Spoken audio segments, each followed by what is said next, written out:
Stop scrolling through those expensive retail sites. Now we all know the pain of needing a fresh kit, but seeing those crazy high prices.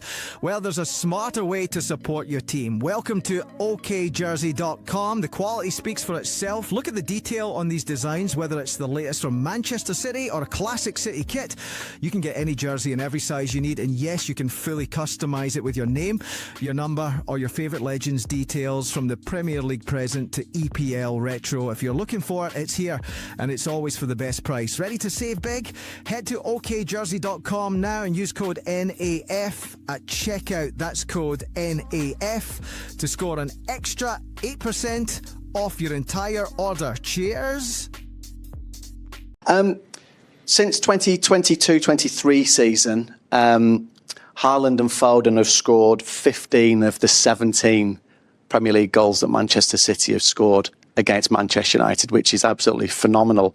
Does something change maybe in them for this game? Is that always the bar? Have you noticed anything particular about it? And what makes this one such a big difference game? I didn't know these stats.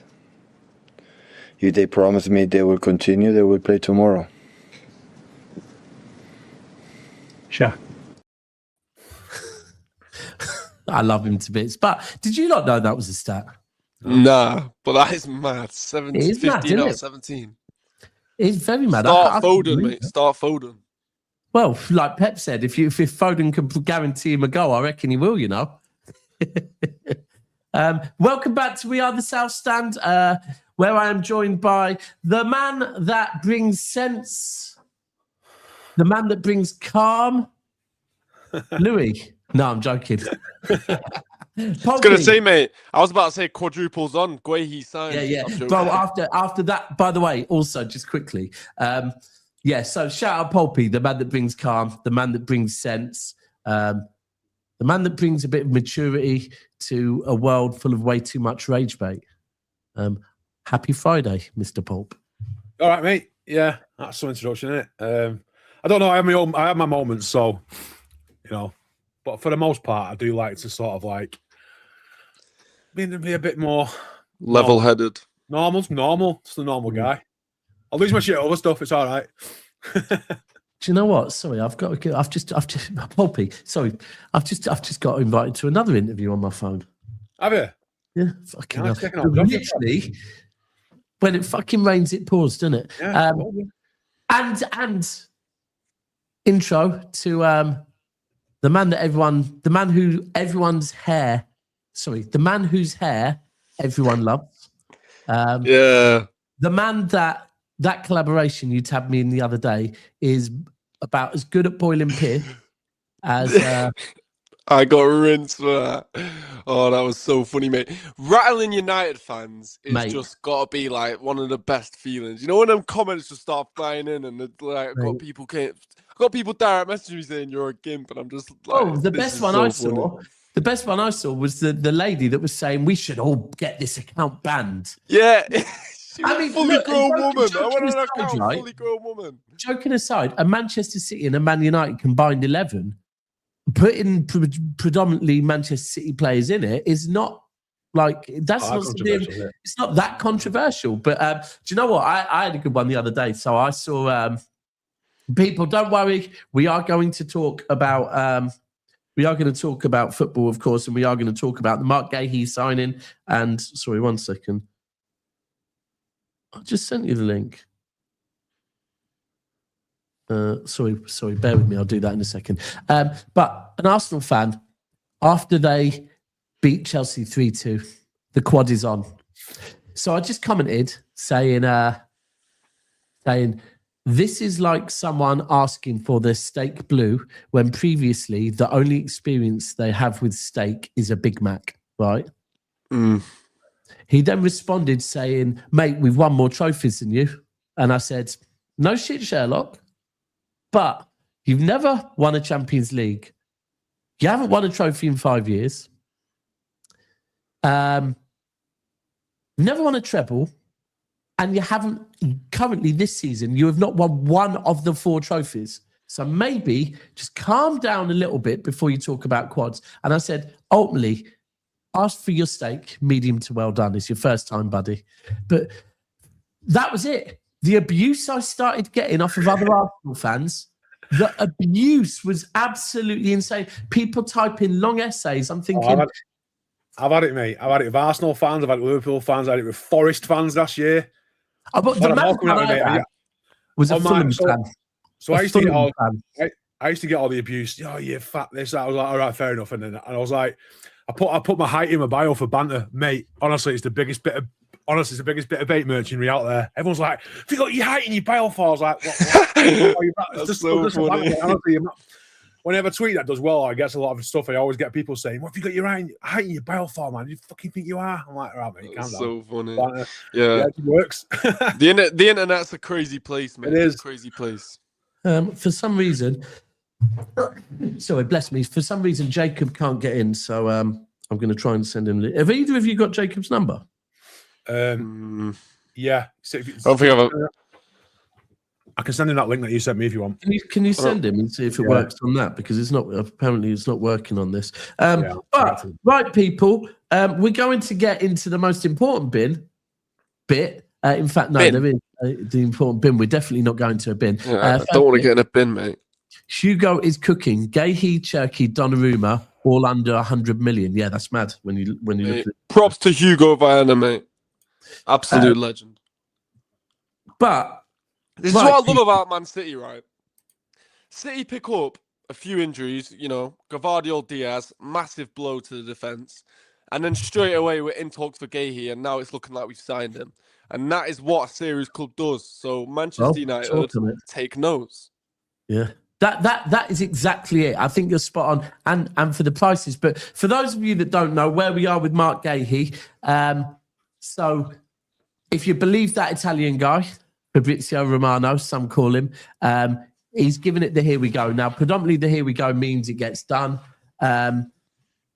What we've heard today, because we've had a few bits of information, is the first bit of information we got was that talks are progressing and that Manchester City are going to submit a bid. I believe City Extra actually tweeted City are going to be submitting a bid.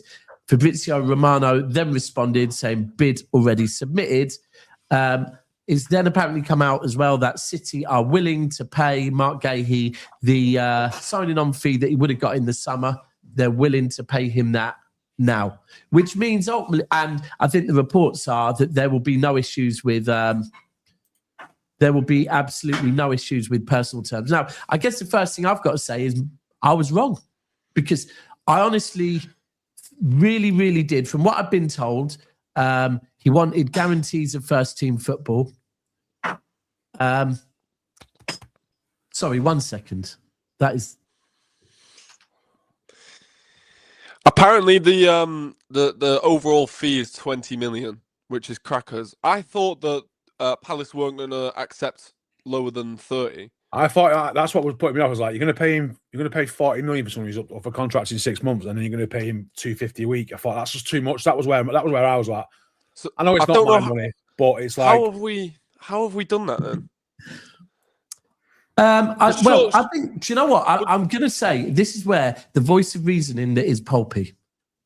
When I was saying that, we're going to have to pay him a significant signing on fee, Pulpy made a really valid point, and this was probably about a week ago, right? That you can spread that signing on fee over 5 years' salary. And I think from what I'm reading, that's what they've done. They've spread the signing on fee over the salary. So do you know what the salary is? I think the salary would be... I saw the other day 200 grand a week, right? I've seen 200, but you just never know. Yeah, I think anything more than that's a lot for somebody that potentially.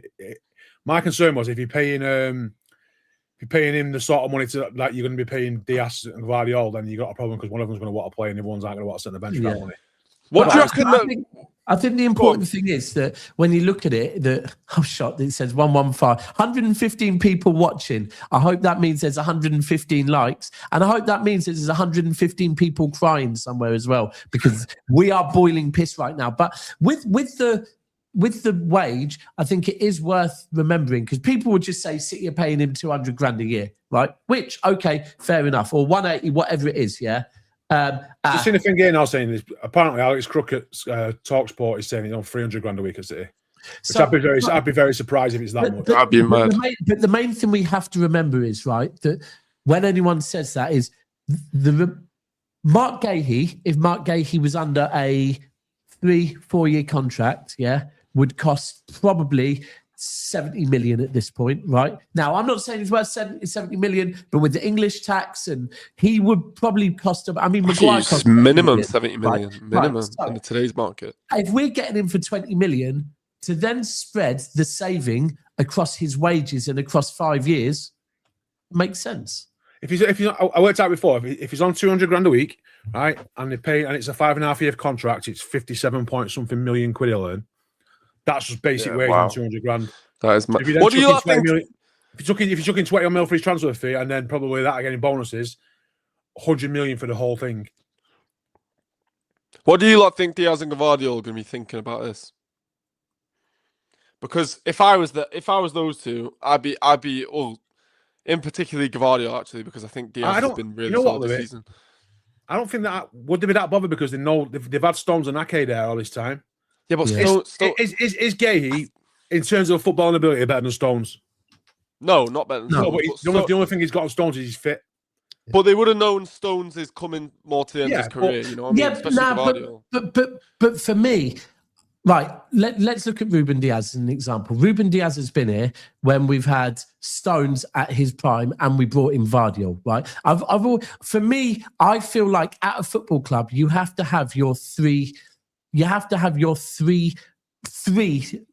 absolute top quality experienced centre-backs, right, to rotate between. Because we've seen it, and we have to remember, over the last year and a half, look how many injuries we've had to centre-backs. But then the other thing is, you do look at Gvardiol, how good he is on the left-hand side. I've seen someone say Guehi will probably, don't be surprised if some point Guehi starts popping up on the left-hand side as well. But this is a thing. I think in a I'm going to say it, and I always say this, you can go to another club and you can play week in, week out, guaranteed first name on the team sheet, and end the season with a cup at best, right? Alternatively, you can go to City and, all right, you're not playing as many games, but you'll probably actually play more minutes because you're staying in all competitions till a later round. So you're playing as many minutes, if not more, but across more games. More games, sorry. But you're ending the season with multiple trophies. So, how old's Guehi? 24, 25. Is that how old he is? I thought he was older than that. Mate. See, this is the kind of profile this is the kind of like really serious signing. Like, you know what I mean? You spoke about Ake and 25. When Ake came in, I feel like this Guehi signing's different, and that might be the England thing. With obviously he's massive part of the England setup and all that, but yeah, I feel like this is a massive sign, and you know a lot of clubs were in for him, a lot of clubs wanted him. I think this is a massive move for City, and if I was the likes of Gvardiol and Diaz, I'd be looking at it thinking I need to step up my game a bit, specifically Gvardiol. You've got to keep him on. You've got to keep him on the toes. You just have to. Yeah, definitely. Just keep standards high. Always has done. We've always had that though. We've always had 4 or 5 good defenders. Yeah, facts. So what do you think? Do you think we keep Elaine in the summer as well, like Guehi, Elaine, or do you think Elaine's going to want to move on? I think he'll be gone. Let's just be realistic. He's come in. It's a good dopamine hit. There's a young kid there, but if you're looking at who's the better player out of him and probably Victor Hayes, I think they've paid 40 million for Victor Hayes for the reason that he'll probably be in around the squad.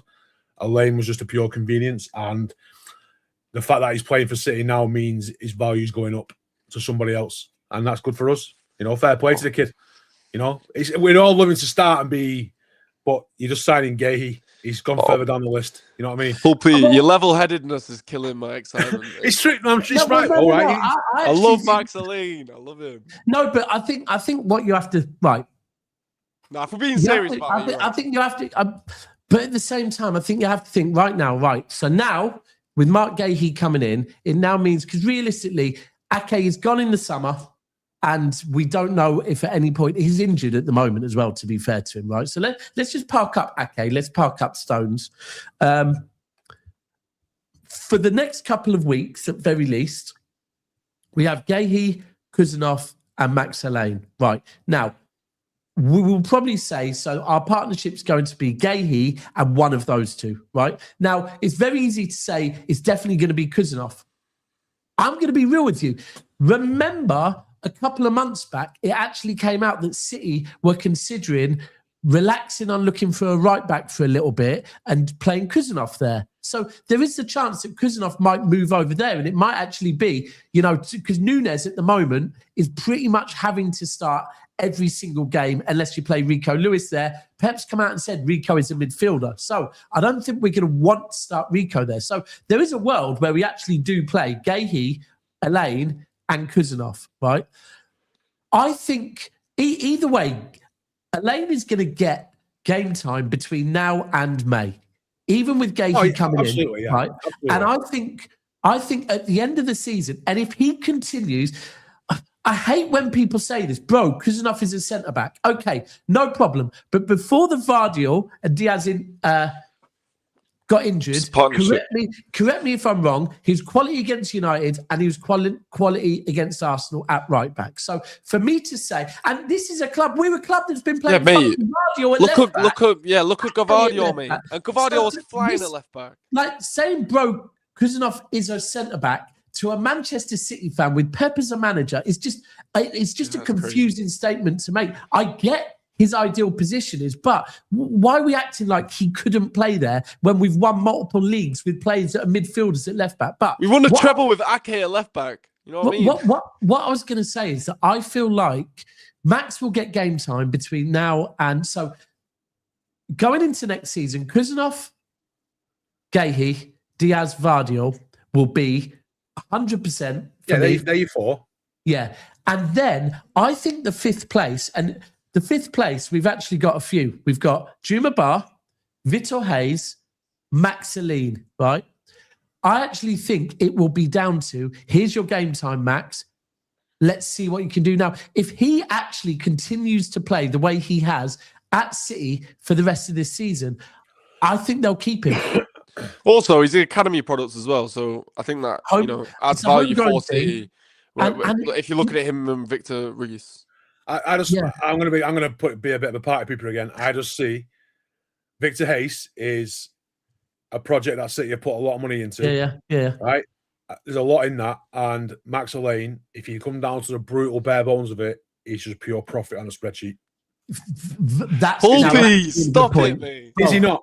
Is he not? That's a really good point. If he has a good end to the season, the City's shifting for 25 million to Leeds next year. Yeah. You know what I mean? All right. Yeah. Genius. Okay. And that's paid for your Guehi straight away. You know what I mean? So that's what I said. The voice of reason. It's a valid point. But I don't know. It's brutal, mate. It's brutal, but it's the truth, isn't it? Yeah, I agree. If he goes on to be absolute ball centre back, and in 3 years' time, City can buy him back for 40 million, and he replaces Diaz, then you know what I mean? What a masterstroke. Let someone else take a chance on him. That's the way City work, and that's the way it's going to happen. But who's to say that Reis is going to come back and do the business? But I suppose we bought him for the money we bought him for. It's the investment for 40 million or whatever it was. Yeah, a lot of money for a young kid. That no one's they're not going to do that unless they know that he's a serious talent. No, they're not going to get burnt on that. They're going to want to pay a bit. And how's he been doing it? Is he a Girona? Just a project, just be sold on. Is he a Girona? Reis. Does anyone know how he's doing at Girona? From what I've heard, they're really poor, aren't they? Yeah. I've heard he's been good, but Girona are one of the reasons why we didn't just recall him. Apparently, was that they're struggling, and ultimately, if we were to recall him, then one, it sets a really bad message that ultimately, as part of City Football Group, if at any point City need you, you have to go running. Which I don't think. That's not. I mean, to the other business. Yeah, you don't want to be doing that. Look how Chelsea have been. Exactly.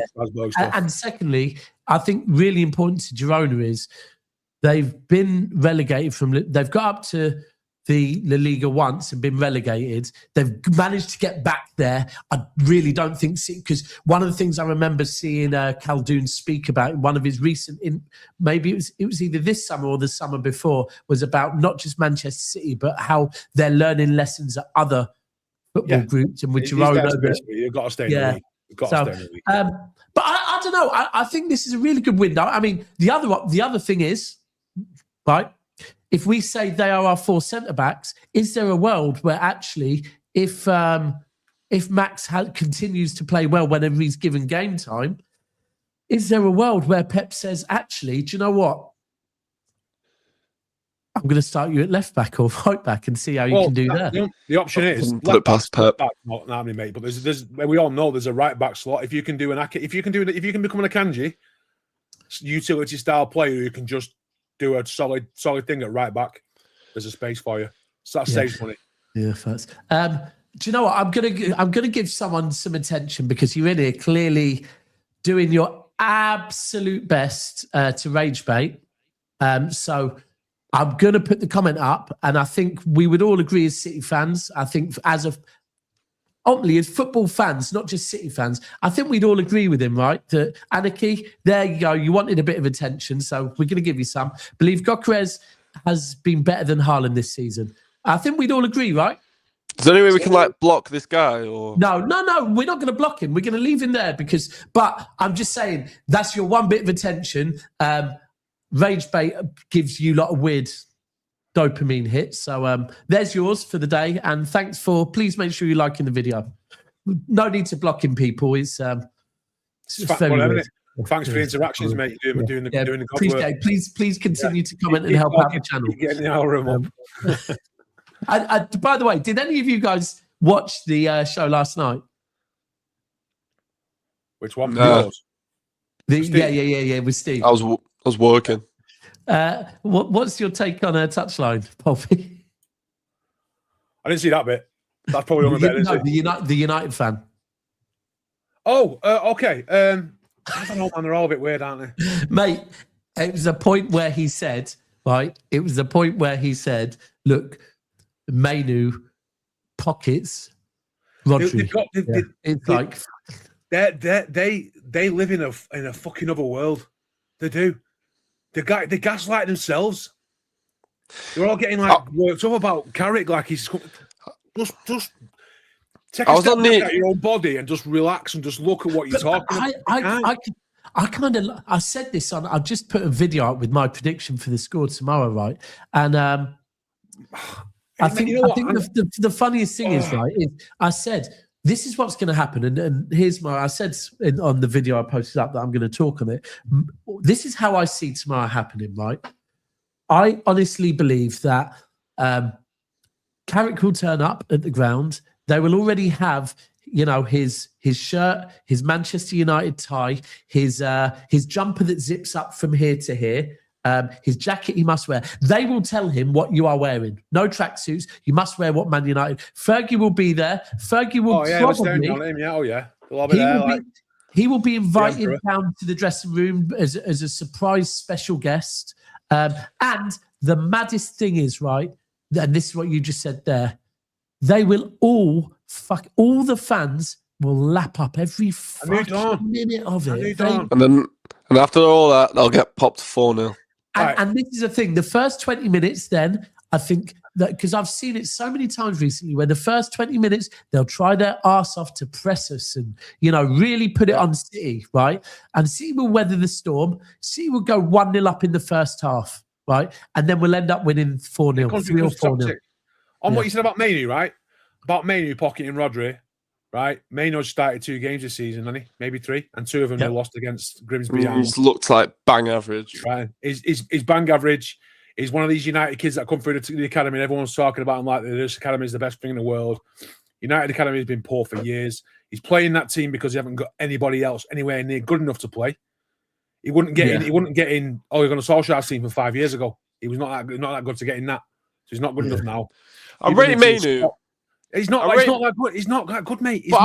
If you look at what he's not that good. I think he's a good player. Are you going back? You're going back to the Euros, right? Yeah, I am. Yeah, I'm not having he was that great in that either. Player. No, no. He's not a shit player. He's not amazing. He's a mid-table Premier League team. Yeah, he will leave United, and I remember that comment that Mourinho said. See where they play, how they play, if they play. Yeah. He will be.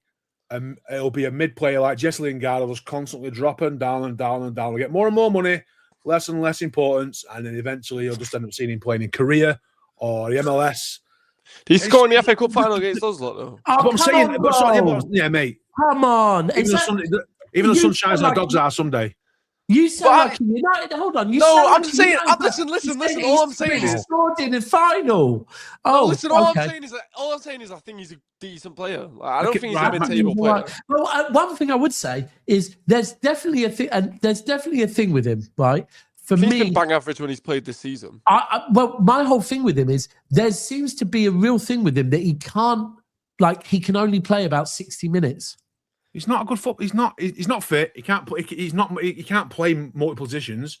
If he can't get in that midfield between Agate and Casemiro, right? Casemiro's a fridge freezer in midfield. He is. Agate is. He can't play football. He just can't. So if he can't, if he as a 20-year-old kid can't get in that team now, when they are literally the worst midfield you've ever had in that team, then what does that say about him and how good he is and his work ethic and his standards? I'm sorry. You just can't. Yeah. I mean, for me, he's just sorry, what's happened? For me, he's just he's okay, but he's not amazing. And it does seem to be a weird thing where he only ever seems to be able to play about 60 minutes of football, and then he's always subbed off. Now, I'm just going to play this. Louis, if you're watching this, try without your earpods. That should, I mean, it should be fine. In fact, try without them. It'll probably be errors for his phone. Yeah, you should be fine. Right, I'm going to play you this. So I recently, can you remember I said I got invited down to London to... I've seen it, yeah. Yeah, have you watched it? I've watched it with Danny Simpson, yeah. Have you... right, okay. Can I just say, seeing those two play together, seeing David Silva and Paul Scholes, because the same thing you talk about when you talk about the legends of the game, how they talk about Scholes. World Cup winner, you've got to remember, this guy is one of the most capped Spanish players in an era of Xavi, Iniesta and Busquets. Right? Yeah. People, make sure you go and check it out, please. It's over on a new channel called Settle It. I also spoke on Yaya as well on it. That was good. But no, it was good. I'm glad that, do you know what, Pulpy? When they started putting clips out yesterday, right, they just kept tagging me in clips about Man United players, and I was thinking, I'm not putting these up on my fucking social media, right? And then, but today they put a couple up. But people, please go and check this out. Check it out. Give it a watch. We had to do a combined 11 of all-time City and United. And another thing I took from Pep's press conference today. You've signed Antoine Semenyo, who has 2 goals in 2 games. Potentially, you might be able to sign a central defender. If you do that, would that make it an exceptional transfer window? He scored 3 goals. Yeah, it's all right. He does make me laugh on his interviews. Right, Louis, you back? Can you hear us? I can, yeah. You sound really dodgy, though. You sound well. He does anyway. yeah, leave me alone. But no, you sound all good, so don't worry how we sound. You can understand what we're saying, right? Yeah, you just sound like really squeaky voices. I don't know what's going on. You can try logging out and log back in, and then try one more time. I'll try to do that. Sorry about this. Yeah. Right, Pulpy, how are you feeling about tomorrow? I've not been nervous about a Manchester derby since we beat them in that first ever Premier League run with Company won that. After that, something changed in my mind to say we're better than these now, and we've always been better than them since. So I'm not nervous. No nervous yet. No, not at all. Quality. What about you, Louis? You nervous? What was that? Nervous for the game? Yeah. Not really. I mean, everyone keeps saying, Manchester derby, all this and that. Like, I understand it, but I just can't be nervous looking at this United team. I really just can't be nervous. Do you know what? So I'm just gonna put this out there. Last night, Doku's. I didn't finish watching the game, but at some point, our dreams jump all over the gaff, so you don't know. But at some point during my sleep last night, Doku scored a goal for City to make it 1-0. I'm just saying. I don't know how it ended, but in my dream, and I will say it, I think I predicted City to win 3-0, but I keep getting the figure 4-0 in my head. You had a dream. I had a dream that Doku scored. Yes, honestly, I'm not even joking with you. I'm not making this up. And it was one of those dreams, like anyone that's watched that film about dreams, how you jump all over the place. All of a sudden, in my dream, Doku, and it was he scored it from just outside the area in the middle, and it was actually because United's keeper came off his line to someone on the left. They cut it back, and it was just a simple goal for Doku. But I remember the goal, but then after that, I jumped to elsewhere. But I'm just saying. If that actually happens, next time you have a dream like that, you got to stick some money on it. Yeah. It just tells you that the derby does. I don't usually get dreams like that, by the way. It's just I don't dream about Jeremy Doku all the time. Just on Wednesday nights. But no, I really do think, right, that, and after we did a show the other day where we were having a conversation about Foden, Cherki, do you start one? Do you start Foden? Do you start Cherki? Or do you start both, right?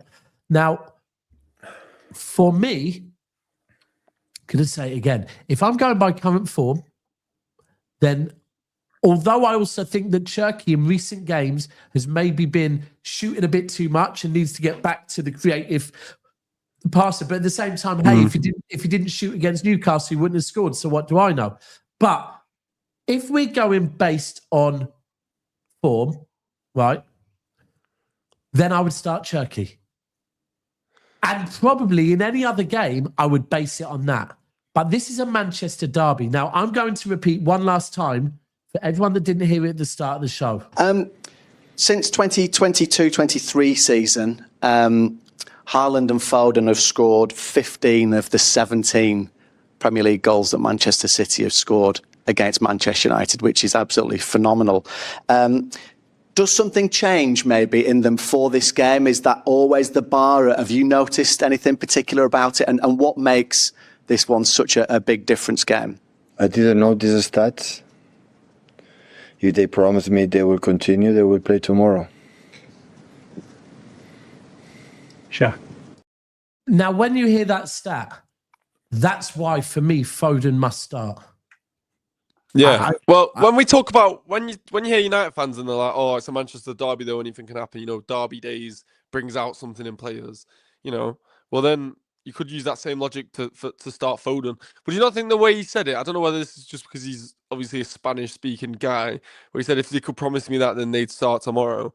Obviously, yes. I think Haaland's going to start, but do you not think that he could have just slipped a little bit and just thinking Foden might not be starting? Or am I looking too deeply into that? What's the fact? We know about the defense. We know what's happening there. But what's the midfield and attack then? What are you going with? That's my key to starting maybe Foden. Right. So what I said the other day was that if you want a front three of Doku, Haaland, Semenyo, and not a front three of Doku, Haaland, Cherki, then for me, as we're away from home, and especially because you want to weather that first 20 minutes where Man United do throw the kitchen sink at us and it is loud, you can't start Cherki and Foden for me. I don't feel that's an option. If you want to drop Semenyo or Doku and play Cherki on the right wing, then maybe you can start Cherki and Foden. But I don't believe you can play two wingers, Haaland, and then play Cherki and Foden. Away from home, look, they're shit. They're not that shit. Yeah. You can't do that. I think tomorrow he's going to go for total control, and you're not going to like this, but I think Bernardo Silva starts on the right wing. But not, nah. I'm telling you, he's going to go with Rodri, Reinders, and Foden in the middle, and then he's going to go with Bernardo on the right wing, which could then be Foden on the right wing, and he's going to go with either Doku or Semenyo on the left with Haaland. That is. Did Bernardo score a couple of years ago? Bernardo starts tomorrow. Oh, I think Bernardo's Pulpy. Yeah, I think the internet. Sorry, just quickly, the internet have got involved. They heard too much from Pulpy, and they're like, "Nah, fuck off." Bernardo on the wing against United. Nah. I'd see. For me personally, Bernardo would be in my starting 11 tomorrow, right? But me personally, right, my starting 11 would be. I think the back four. It would be Donnarumma in goal. By the way, massive. They're talking about Ahmad. They're talking about and Buemo it doesn't matter what they play. Doesn't matter who plays for. Doesn't matter. Doesn't matter. They can have. I would go with Donnarumma in goal. I would go with the usual back four, right, of O'Reilly on the left, Eileen, Kuzanov, Nunes. Yep. I would then go with Rodri, right? I would then go with Bernardo and Foden, right? I would then go with Doku on the left. I would go with Haaland in the middle, and and Semenyo on the right. Then, this is what I was saying about. I believe we will be 1-0 up at half time if we started like that, right? Now, second half, United will try for the first 10 minutes. And after about 10, 15 minutes of that, I would bring on Cherki. And I might even leave Foden on the pitch as well, right? I think the last 20, 25 minutes is when we could have some fun. And that's where this scoreline could end up 3-4-0. Because once they're stretched, if we bring Cherki on, he's going to absolutely fucking cook them. And he's going to enjoy every minute of it. Can you bring Cherki on for one of the wingers and then sticks Cherki on the right? Because that's what we saw when Foden and Cherki played together, you know what I mean? That could work. But, I mean, for me, I'm not mad at seeing Foden and Cherki, but I don't believe you can start the game with Foden, Cherki, Doku, and Semenyo all on the pitch. I don't think you can do that. Maybe not Old Trafford. Yeah. Nah. I can't see him playing Bernardo on the right. Bernardo will probably play in the middle and Foden will be on the right, but I guarantee you that's not how it ends up. Have Bernardo on the right hand side for that pure control. And if you're on the right hand side, if Bernardo Silva's on the right hand side and the ball slowly moves down the wing, every time it comes inside, who's it coming to? Who's the first player it comes to? Yeah. Foden. Yeah. And where's Foden's best position? When he's got the ball, his left foot with a goal in front of him. I think Foden against Man United as well. Getting the best out in there. That is it. That is the key to getting. Bernardo is the key to getting Foden in the best position. And I'll be honest with you, right? For people that, and actually, if you look at, I'll keep saying this. For me, I want to see Bernardo sat in front of Rodri, right? Because I feel like with this young defense that we have, because let's be real, they've played great, but they're still very young, so they are going to need some help out. Now, I think Rodri and Bernardo in front of those two. And I think we wrap up this game. I think Bernardo and Rodri. I trust Bernardo and Rodri in a defensive role with my life, right? Yeah. Literally. No way through that. There's no way through it. All United have got tomorrow. All United have got to offer tomorrow is aura and banter and United DNA. That is it. And once you can drain that, there's nothing. There's nothing there. There's nothing. Yeah. They've got nothing to offer. Now we'll probably lose now, and it'll be me fucking getting clipped or whatever. But what I'm saying is they've got nothing. Yeah. There's genuinely nothing out there that could damage us unless if we're in our game, we suffocate them, we demoralise them. Once the goals go in, they've got nothing left, and they've got no answers. They've got no answers because they've got nothing. They've nothing in the tank. Yeah, they've already seen a manager out the door. Carrot's coming in with his banter here, and he's like, "Oh my god, the United," and they're looking up, and there's nothing happening. And what? They've got nothing there. There's nothing. There's nothing on the bench. There's nothing in the coaching staff. There's nothing. John O'Shea's there. He's never done a coaching job in his life. You know what I mean? Never done anything. What can you do? Wouldn't it be lovely? And this is what I mean. I really do think if we go out with that, I'm not saying we can't end the game with Semenyo, Haaland, Doku. We've got some depth in the attacking position which are going to do some damage. We could end the game like that. I just think we really, really need to see it through the first 60 minutes. And when I say see through, I don't mean goalless. I mean 1 or 2-0 up for the first 60 minutes. And then after that, we have some fucking fun. After that, it would be lovely to see Nori come on for O'Reilly, give O'Reilly a rest. Yeah. Let Nori come on. I'd love to see little Rico Lewis get on for 20 minutes, with his players. Yeah. Well, I know you've not got Reinders in your team, but he's been on form since. Yeah. He's been in good form. And I really do think as well that by playing Bernardo in the middle next to Rodri, right? So when people talk about this slow build-up, that only happens, right, for me. Firstly, it usually only happens when Rodri's not on the pitch. There's a significant difference in the speed of our play when Rodri is on the pitch. Why? Because Rodri does one-touch passing. Rodri knows how to open up his body, look up the pitch and slide in a pass. But secondly, even with Bernardo next to him, those two are just literally the foundation that allows Haaland, Semenyo, Doku, Cherki, Foden to have some fun going forward and play counter-attacking football, because it will be the likes of Foden, the likes of Rodri, the likes of Cherki that are feeding Haaland, Semenyo and Doku. I really, the closer I get to this game, the more, and it's when you just start thinking about it and you start looking at the space that Man United have through the middle, and you do remember, I'm sorry, I've got to go back to it. You remember Rodri is back, people. And I'm not saying Rodri's back to his best, but Rodri, for me, like, I'm starting to see a play that looks like he's got 70 minutes in him. You know he's good for 70 minutes. He looks a lot more confident. He looks like he's starting to break a sweat a little bit. He looks like he's willing to go into challenges. Even in the Chelsea game, and when he came on at Sunderland, I was looking at him and just thinking, we've missed this, you know. Like, even if like a player comes near him or something like that, or someone's running towards him, he seems to just end up in front of them, and taking the ball off him, and he makes it look so effortless. Like, it's a positioning, right? Reading the Chelsea, game, it might have been, and there was a player just there was a moment, I can't remember who it was, running towards him, and I was just like, he just made it look so effortless. Like, he literally just ended up in front of him and then just had the ball. I was like, how is he?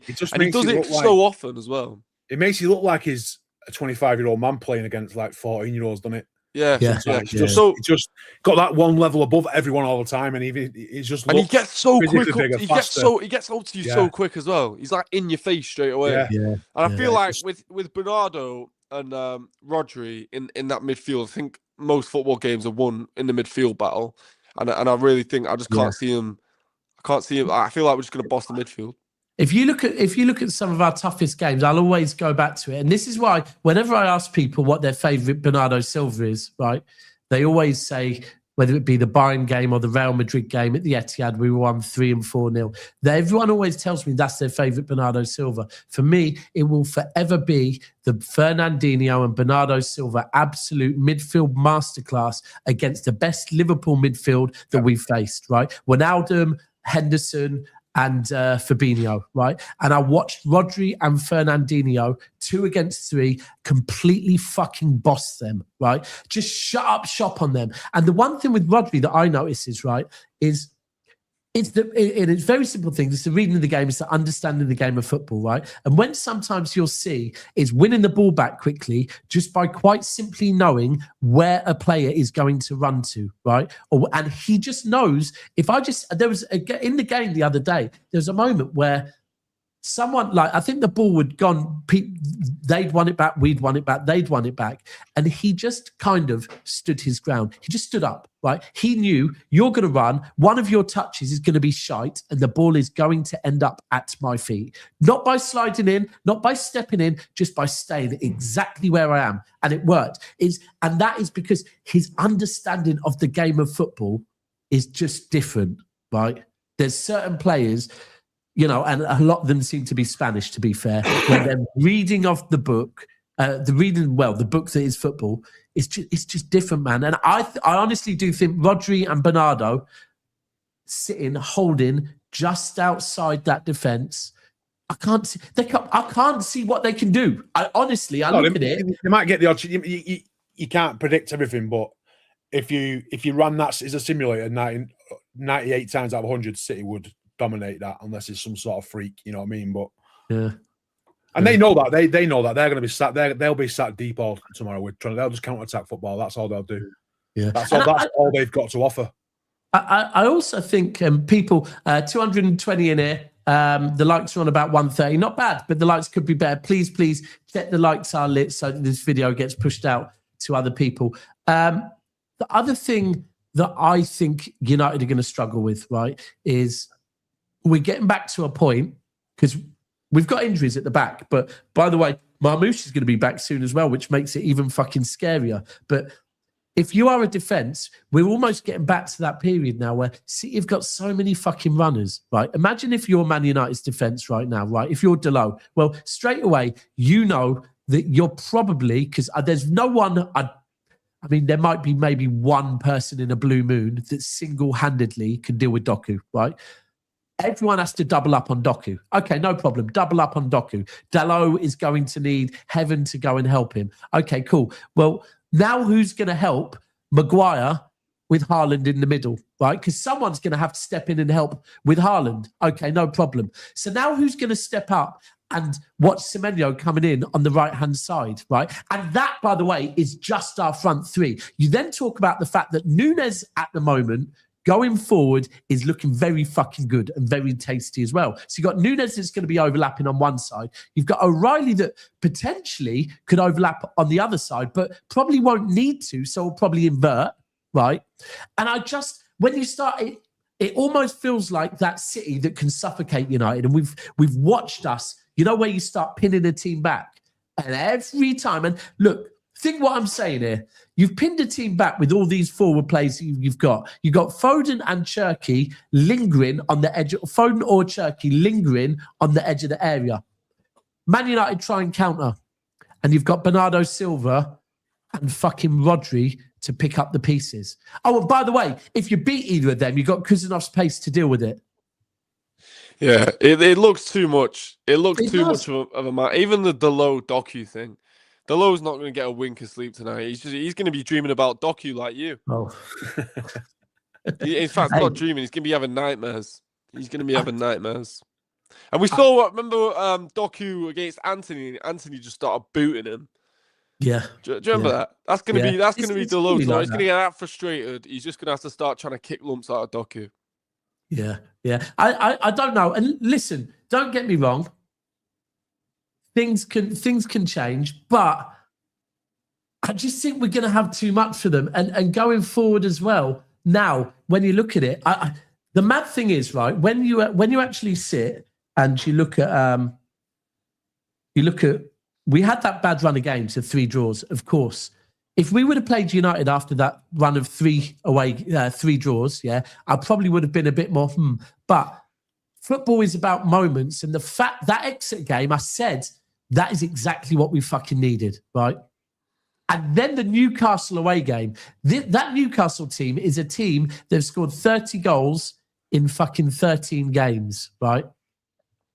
Clean sheet. 2 goals. We're going into this game, Semenyo's going into this game absolutely buzzing. Haaland is going into this game probably in the worst form he's had in the last 12 months, right?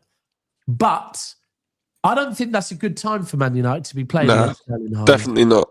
Definitely not. I think Haaland gets a brace tomorrow. Brace? He's going to be so hungry. He's going to be so hungry for it. You know what I mean? He needs a goal. You know what? I don't know. I think he'll score. He's guaranteed to score tomorrow. You think? I think so. In terms of score-wise, I think we'll score more than 4. Really? Yeah. You think more than 4? Yeah. Bloody hell, level-headed Poolpy predicted more than 4 against United. Over 4 goals. So 4 or above. Hey, Poolpy, I will kiss you virtually if we score more than 4. If we score more than 4 goals. The goals. We've got goals in the team. They've been there for weeks. Apart from the games, that run of draws, but they were still created chances. Yeah. I think that Semenyo coming in and then the goals he scored against Exeter, albeit it was a weaker team. I think that just kicks you onto another level. Yeah. Do you know what? As well, by the way, I was trying to think about this, and someone brought it up, and they're right. I said this. I don't know if any of you Louis, you weren't about Poppy. I don't know. You definitely were about, but I don't know if you remember or not. But in the build-up to the City-Liverpool game, right, I was very vocal on all channels that we were going to slap Liverpool up, right? And it was to the point where there were City fans on a lot of the channels saying, Daps, you need to stop doing this, because if we don't, you're going to make us look stupid. And I said, it's my fucking prediction, and I'm basing it simply on the feeling I am getting. And someone said, to be fair, Daps had his chest against Liverpool saying we'd slap them, and we did. Let me remind you, by the way, I've also said that I was worried about the Villa game. I was worried about the Newcastle game, the 2 away games. And I think I also said there's been quite a few games this season that I've been saying from very early doors, I'm worrying about it or I'm happy about it. And this one, I'm just getting that feeling that it is going to be a bit of a slapping. Well, you was a bit concerned about the derby, if I remember rightly, first time, and I said we're going to have absolutely smash them to I was pieces. concerned about the derby. I think we all were because we I was one out saying we're going to smash them to pieces. Yeah, you were, but we were off the back of at that point. We'd lost to Tottenham and Brighton, didn't we? Yeah, I was like, no, we'll smash them. I said we'll smash Liverpool. We'll smash United. I'm excited about tomorrow. Really excited. I am. Pulpy, are you going? You're not going, No. I'm not managed to going. get a ticket. I know Martin's going in a box with eight United fans. He's going deep undercover, isn't he? Well, we need to remind him he must not eat food there because he will get food poisoning. I'm convinced of it. Make sure you wash your hands as well. Yeah. But people, let me know your predictions in the chat now quickly, and just really quick to go back. Probably finish off on this. In fact, let me just have a quick check of City Extras to see if there has been any updates. I doubt there has been, but is expected to have a Man City medical on Sunday. Jack Gordon. Sunday. So, people, there we go. Jack Gordon has just reported that Marc Guehi's medical is expected to be on Sunday. So, for those of you that don't know, it's looking to be a bid. A deal, it will come out soon, but between 20 or 30 million. City are going to be paying his transfer fee, but it's going to be over the course of his contract. And again, because I know straight away there's people saying, Daps, you thought he was going to end up at Liverpool. I did, and I was wrong, and I'm fucking well happy, right? Liverpool was the easy option, mate. He can walk straight into that team now, and he'll have a career there for the rest of his life. Could have done. And listen, at times, a lot of us have thought this league title is over. I hope to God we're wrong about that as well. Listen, I've even said that, I don't think Savio's good enough. If Savio can prove me wrong, then I will come on here proudly and say, Savio, you fucking sexy bastard, right? Oh, what a transfer window this has been, by the way. Semenyo and Guehi. What a 12 months, mate. What you know, since when we was deep in the shit last January, you know, and we've got Marmoush on the line. It was like, shout out the board. Like, shout Viana, man. And then Nico. I feel like I haven't had a name on the back of my shirt since probably Rossler. In fact, I probably haven't had a name on the back of my shirt since Rossler. Genuinely, on the back of it, Semenyo. No, Viana. Viana 115. Boiling piss. Viana boiling piss since 2025.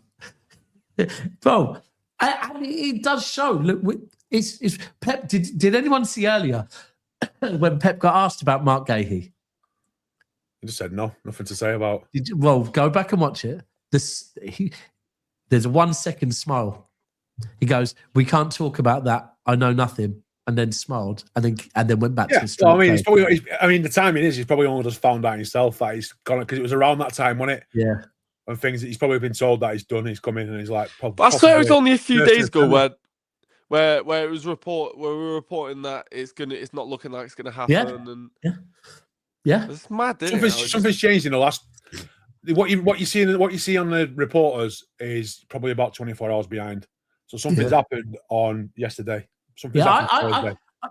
And by the way, from people that are usually spot on, they were saying, it looks like City are going to try something else. I don't know if there's a few things that could have happened. Firstly, one thing that could have happened is they've gone and looked at other options. They could have gone and looked at Schlotterbeck as an example and straight away been told, he's going to cost you 60 million, at which point City would have gone, 2 + 2 is 4, 6, 7, all that stuff, and gone, nah. We might as well go for Guehi. The second thing is City might have called Guehi's agent's bluff and gone, fair enough, we're going to look elsewhere. And then his agents have gone, actually, because it's all well and good clubs saying, listen, because I don't ever think Arsenal are in for him, right? Liverpool, I do, 100%. But I think with the defenders that Arsenal currently have, right, Arsenal approaching him in January when City are being linked with him and City have an injury crisis, right? I think Arsenal going and saying, look, we won't buy you now, but we're willing to buy you and give you your signing on fee in the summer, right? I think that was Arsenal's attempt to try and stop him from going City. But you can have a gentleman's agreement with someone that they're going to give you money in the summer, or you can sign something right now that guarantees you get that money. Which one are you going for? The here and now. The money, right here, right now. Yeah. Hand out, sign it, done, and then he's away. My concern was that it wasn't the amount of teams that were in for him and the way agents are greedy rats. He was probably saying, look, mate, you'll get twice this in the summer. However, I think what's probably happened is he's had it all laid on the table. He's had a chat with family and people away from the agent side of stuff. And he said, look, you take a bigger picture, take a step back, and it's one of them things, throw a coin in the air. As it's about to hit the ground, you make your mind up, and it's, you know what I mean? It's like, how can you turn down City when they probably laid it all on for him? The project, Pep stuff, you know, what we've won in the last 10 years, he's lived it, you know. Yeah.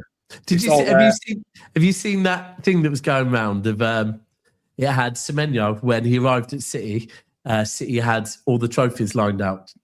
And then it's football heritage and it's there, isn't it? Yeah. It's there.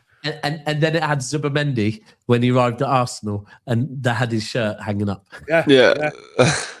That thing's a part that is a deciding factor for some people. Yeah. You know, we can go to Liverpool and what let's be real. What are Liverpool likely to win in the next 5 years? They might win a Premier League. They may well win a Champions League and a cup. What are City likely to win in the next 5 years? Probably 2 or 3 Premier Leagues, potentially a Champions League or 2, lots of cups, and be there in the mix for everything. The best players, the best facilities, the best manager, all the staff are brilliant.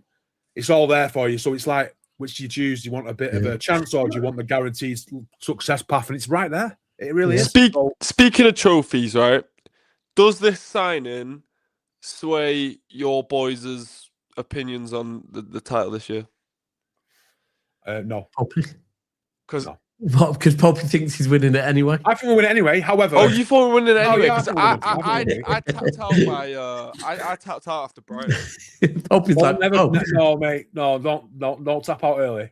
You should not. I tapped out early. Now. So it's mathematically possible, mate. Hang on. Well, I personally think, for me, I mean, it's not just this. It's the fact that Arsenal did draw with Liverpool, right? So it's a Semenyo signing, and Semenyo signing. The fact he's landed, Semenyo has landed. I just think now, like, I'm still. By the way, I'm still saying Arsenal will be favourites, and rightly so, because I think they're. How many points clear are they at the moment? 5. 6. 5. No, it's 5 because they drew. Is it 5? 5, Is 6, 5? one of them. Hold on, let me have a quick look. I thought it was 6. Well, 5 or 6, whatever it is. It's not. It's really the it might be 6, but I don't know if the draw might have changed it slightly. Yeah, I think the draw, it would have been 8, and then the draw happened. So is that right? So it's 6. Yeah, it's 6. It's 6. So Arsenal is still definitely the favourite, 6 points. But at this point, I would say, with the way that Arsenal are playing overall, I think they're definitely beatable at a ground that they have not won at since I don't know where. They're fragile, man, because if they can't get wins over the line with set pieces and they get an injury, because injuries happen. Look what's just happened to us. Your 2 centre-backs go down in one game. Yeah. What happens if they lose Saka and there's some nice game?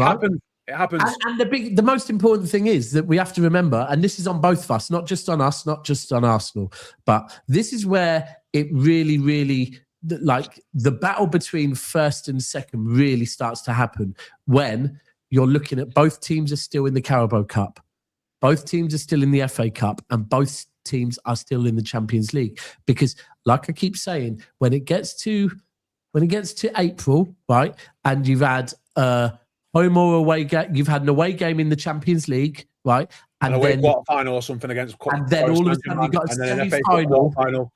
Semi-final at Wembley the day after. Win game away from home against Spurs, stuff like that. That's when it starts. All of that is, and that is when it really tests your fucking minerals. So there's a long way to go, man. But for me, I was just going to ask both of you, just finally on Guehi, with Guehi, is there either of you two? Have you got any doubts on Guehi or uncertainties on Guehi, or are you just thinking he's going to hit the ground running and? Go on, Louis. I'll end on a bad note. I think with any signing, there's a bit of doubt there, isn't there? Like, what I think is going to happen is, I think he'll come into the side. I think he'll start. He'll get straight in, obviously, because we've got injuries. Yeah. And from there, I can only see him progressing from what he was at Palace. He's under Pep Guardiola. He's got a better team around him. I can only see him progressing. That's yeah. I think I only think he's going to get better than he was at Palace. I actually would see him in the starting 11 next year over Gvardiol, to be honest. But the Gvardiol's such big money. I don't know. That maybe that's a bit of a bold take, but yeah. I think he's quality, and I think also his leadership and leading the line. And go on, he's 25, so he's a solid established player. I like him. I'm not gonna. My only concerns about him were his wages and the financial stuff, and if you've invested so much in other players, then why are you bringing in somebody else? And it's like, okay, whatever. But at the end of the day, we need squad numbers. My concerns are he's untested at the highest level. He just is. Yeah, facts. That is the only concern. He's untested. It's untested in terms of Champions League football and playing for a big club. They're the only two things. And Manchester City, you've got to be good at those. He won a FA Cup with Palace, so Yeah, but we all know over to City. Yeah, we all know City. As much as he won an FA Cup with Palace, he also threw the towel in at Macclesfield about the pitch. You know what I mean? So the swings and roundabouts there. Bro, and again, if we're going to do Guehi won an FA Cup with Palace, then I don't know. Let me pick a shit United player. Cass, tell me a shit United player. Any of them in the starting 11. Dalo. Mainly won an FA Cup with United. Yeah. Oh, there's multiple players at once. So I don't know. I'm cautious. But I'm also very happy because I think the options we had, he's Premier League proven. He's 25. He's got a potential to be a lifer at City. He's got 10 years in him. He's an proven international. So he's got all the materials you need to make that extra 10, 15% step up into City to be what if he plays for City at the back consistently, he's going to be a world-class defender. He has to be. Yeah. But he's not there yet. I think as well, I will look at the step up from Chris, because it is a valid point that when he first got called up to the England squad, he had only at that point they hadn't got to the FA Cup final. They hadn't, to be fair, he's playing in Europe this season. Admittedly, it's not the Champions League, but when he first got called up to England, he had only played for Palace, right? But I actually was very impressed with how he made the step up to City. That to England, that he came in and it looked very smooth and very comfortable. I actually think in the last Euros, Marc Guehi, for me, was one of England's best players. He was, but let's be real. International football is not the same level as Premier League football. No, agreed, but at the same time... But that's still one level below for me. Yeah. Very good, but it's still one level below. I agree with you, but he made the jump from playing at a Crystal Palace team to playing in an England team that, let's be honest... Crystal Palace standards better than England. You think it is? Yeah. Nah. What, you think the standard of Palace is better than England? Premier League football standard, playing for Palace in the 9th, 10th, 8th, 7th in the league, whatever, is a higher standard than playing for England. Yeah. But if you look at the quality in the England team, maybe in terms of it's not about the quality in the team, it's the football standard. I think there's more at stake in the Premier League. I'd be more interested in what he's done for Crystal Palace than what he's done for England. Yeah, I'd agree with that. But I think in terms of pressure and stuff, I think England's definitely. Oh yeah, no, it's a different thing. It's not. I'm not slaying. It's just different. It's just different. Right then, people. Now go on, Louis. Finish. No, I was just gonna say, yeah. I think that all that come back, doing what he's done for Palace, a big part of the England setup.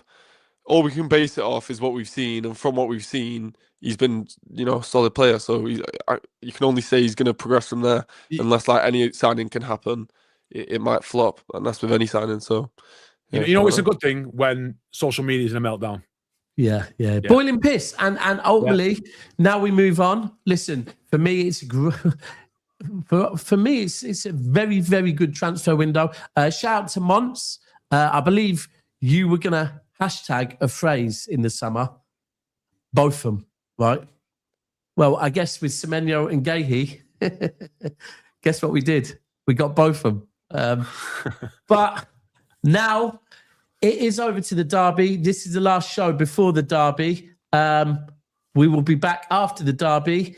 And so, people, enjoy your weekends. Let's hope that we are right and that my dream was right. Doku does make it 1-0 and we go on to win 4-0. Or maybe even what Polpy said, and it's more than 4-0. But until then, we are out. I come here for a fucking shootout, right? A proper shootout with some proper men. Like Colonel Custer and Geronimo. Have you ever heard of them? No. Because you were too busy in your penny baking fucking fairy cakes, weren't you?